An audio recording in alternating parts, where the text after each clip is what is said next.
And while world leaders are debating next steps, people here in Colorado are making their voices heard. A last-minute protest was planned to speak out against the president's actions today, and your reporter Andrew Hobner was there and spoke with people who attended. Andrew.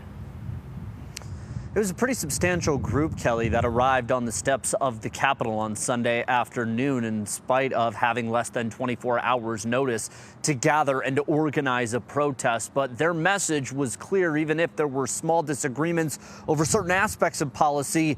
Not entering the war and engaging in military action against Iran was the thing that everybody agreed on. Trump says get back! We say fight back! On Sunday afternoon, a crowd gathered at the Capitol. There was no way that we weren't going to be out here protesting. Making a statement against the recent military strikes in Iran. Just down the block, Iranian-born Aryan Kiani is advocating for a secularist Iran. He came to the United States as a student in 1978. 1 year later, the Iranian government collapsed in a revolution that saw the Ayatollah take power. The violence going to cause the violence in the future, and it's not going to help the United States.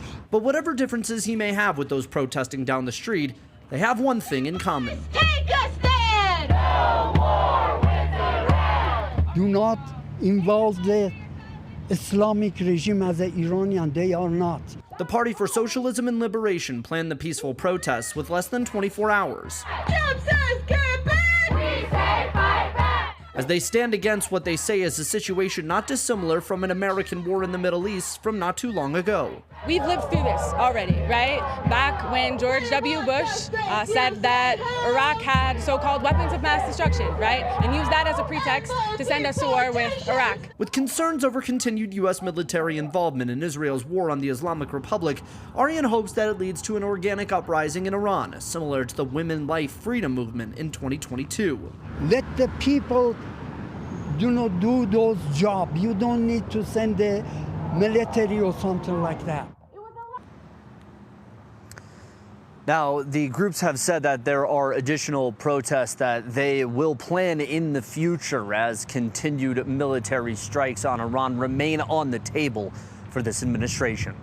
Here at the Capitol, I'm Andrew Hobner, covering Colorado First. Andrew, thank you so much. Now, Governor Polis says he was briefed by DHS Secretary Kristi Noem on the heightened threat risk. In a statement, he says in part, the state of Colorado is not aware of any Colorado-specific threats at this time.